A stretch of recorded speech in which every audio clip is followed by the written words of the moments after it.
Friends, welcome to this episode of Leadosophy. You're here with an open mind because that is the rule, not the exception. I'm grateful if you're watching, if you're listening. I appreciate it. Thank you so much. Subscribe if you like what you hear today. Check out some of my last videos if you want to think deeply about Leadosophy. This is the place. Or if you want to think deeply about leadership and philosophy, you want to combine the concepts. That's what this is all about. Today I want to talk about a Facebook post that I put on the Leadosophy group. I took an excerpt out of a book called The End of Leadership by Barbara Kellerman. I've mentioned her book on a previous episode. So I want to talk about a little passage I took from that. And it'll be a brief one. Hope you enjoy it. Here we go. Are you ready to permanently fuse leadership and philosophy? Then a word of caution. You are about to enter the fully abstract yet wholly concrete realm of Leadosophy. Our ideas are not always so clear and distinct. To validate this proposition, we welcome the host of Leadosophy, Tim Wood. All right, welcome back, friends. In the Leadosophy Facebook group, I posted an excerpt from Barbara Kellerman's book, The End of Leadership. So I love assumptions. If you've listened to the show before, watch the show, you know I like talking about assumptions we make. The assumptions we make that we think are true, but they could actually be false. The assumptions that are tied to the beliefs we have. A lot of our beliefs are very simple assumptions we make. And we have to realize that sometimes our most closely held beliefs could have been acquired in error. And the assumptions that follow those beliefs, if we acquired a belief in error, could it be that some of the assumptions that we take away from those beliefs might also be faulty? It's a fascinating question, or a series of questions. Curious to hear your thoughts. So in the Facebook group, I posted the passage in the introduction to her book, The End of Leadership. Barbara Kellerman writes a sharp critique of the leadership industry as a whole. She says, quote, "Part of the problem is with mistaken assumptions. We think leadership is static. It is not. We think leadership can be taught, which, given the paucity of objective evidence, might be true or might not. We think leadership can be learned quickly and easily, and that one form of leadership can be taught simultaneously to different people in different situations, a stretch at best. We think of context as being secondary or even tertiary importance, which is wrong-headed. We think leader-centrically, that being a leader is better and more important than being a follower. Wrong again," unquote, as Kellerman writes. So what are your thoughts on Kellerman's critique of the leadership industry and the assumptions that follow? She's talking about people who make money off teaching leadership courses. I think she's even talking about institutions that teach leadership, and it could be a university or what have you. A lot of think tanks, consultants, a lot of leadership gurus out there, a ton of self-help leadership books. I think Kellerman is kind of bringing all of these different institutions, ideas, concepts, authors under this kind of same umbrella. And I don't think she is trying to completely disparage these mediums of delivering leadership content. I think she's just trying to pump the brakes a little bit on how much value we put into leadership or the leader's role more specifically.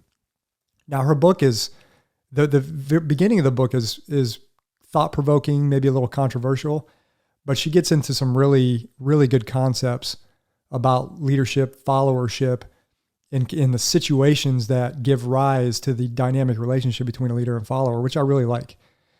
So she brings up a third element, which I just talked about. She talks about context. She calls it the golden triangle.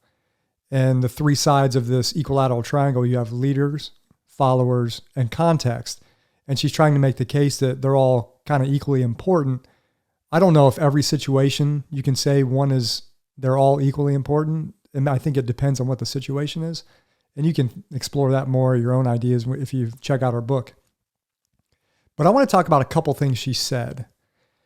One of the things she said that we think leadership can be learned quickly. She said leadership can be learned quickly and easily. And that one form of leadership can be taught simultaneously. That's one of the assumptions.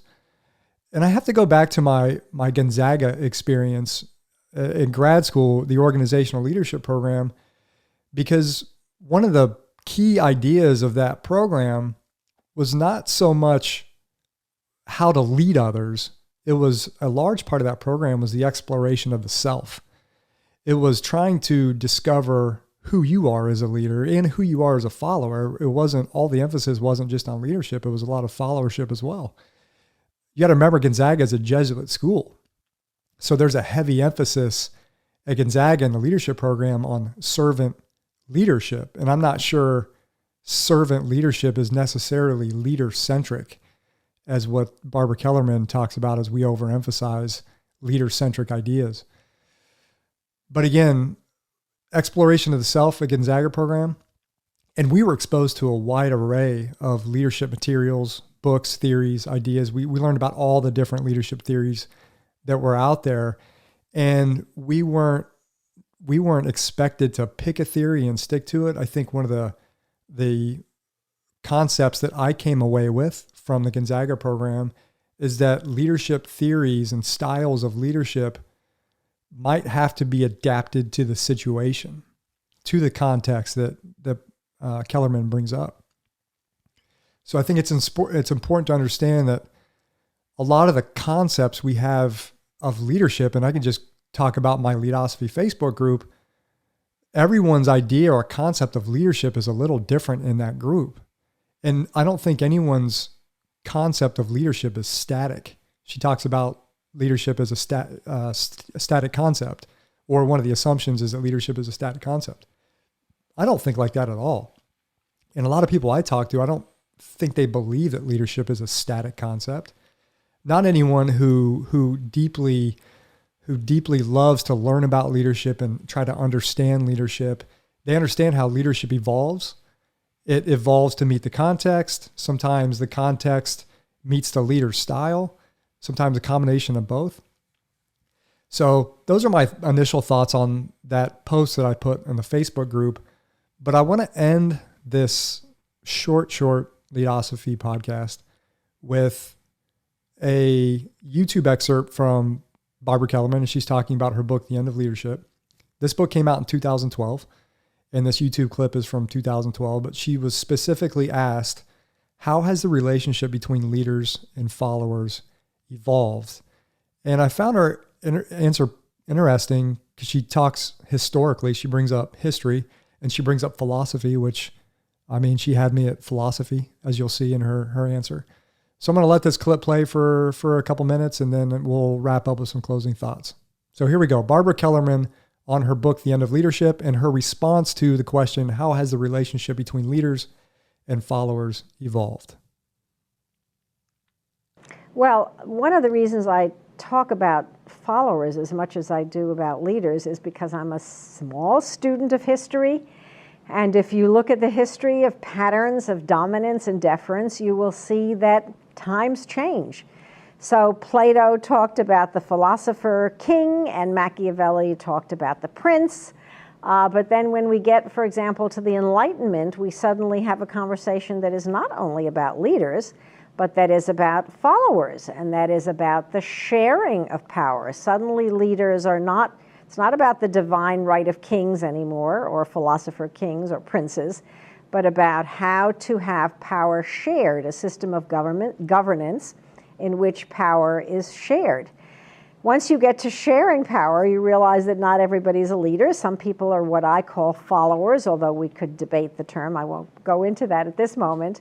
But again, if you start with the Enlightenment and then you go through the 19th century and the 20th century, certainly the 20th century rights revolutions, civil rights, women's rights, gay, lesbian, and transgender rights, even animal rights, all those rights revolutions are really all about followers telling leaders, after all, we want to have our own voice. We refuse to be dictated to. We demand to have an equal say. So over time, democratization has made the system such, or made patterns of dominance and deference such, that increasingly leaders need to share their power and influence with their followers.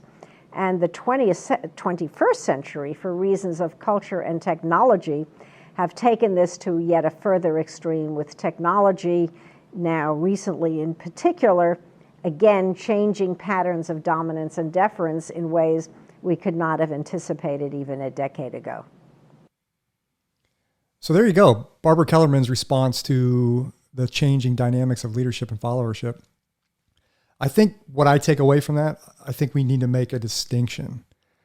I think it's not really a good thing to compare organic movements, say the civil rights movement, whatever, to maybe the workplace. I think the power differential is I think it's different, right? I think when you talk about movements, organic movements, you may not necessarily benefit from having a solid leadership hierarchy. And I don't know how many of these movements, I think it'd be interesting to study some of these movements from a leadership followership perspective. But if you go to the workplace, a lot of the workplace hierarchies are very structured. And I don't necessarily think that's a bad thing. There's a reason why you have certain structures like that. Sometimes the goals and objectives are very narrow, where maybe in certain movements, you need to have, like I said, organic pockets all over the place of different people rising up and other people taking their place. And it's just I think it's way more organic in the movement side. The Enlightenment, no exception. There are obviously, if you study the Enlightenment, which I did in my last year at Florida Atlantic University, our senior capstone or thesis program was to kind of pull apart the Enlightenment, which started you can argue it started 18th century, maybe even before that, late 17th century, the ideas that led up to the Enlightenment. But there were a lot of organic movements, women's rights all kind of came to fruition in the Enlightenment, education, the squashing of dictators and rulers and kings and queens. It was pulling apart these ideas, and there was no one person that was responsible. You had philosophers, women philosophers, men philosophers. You had people writing about ideas that inspired the Enlightenment, and it just came from everywhere. It was very organic. And I don't know if there's not a lot of comparisons I think we can make between organic movements like the Enlightenment and then the workplace. But I do find her thoughts very interesting. And again, I don't think we can devalue the role of the follower, which is what I really took away from this, is we have elevated the role of the follower, rightly so, I believe, up to the leader's role because it's a symbiotic relationship. That's how I view it. That's how Leadosophy sees that relationship as in one of symbiosis. So those are my thoughts. I hope you enjoyed this show today. Remember, Leadosophy is about using the tools of philosophical thought to deepen our understanding of leadership and of life. Thanks for watching. Thanks for watching and listening to another episode of Leadosophy. If you liked what you heard today, hit that subscribe button and check out Leadosophy.com and learn more about Tim's ideas on philosophy and leadership. We'll see you next time.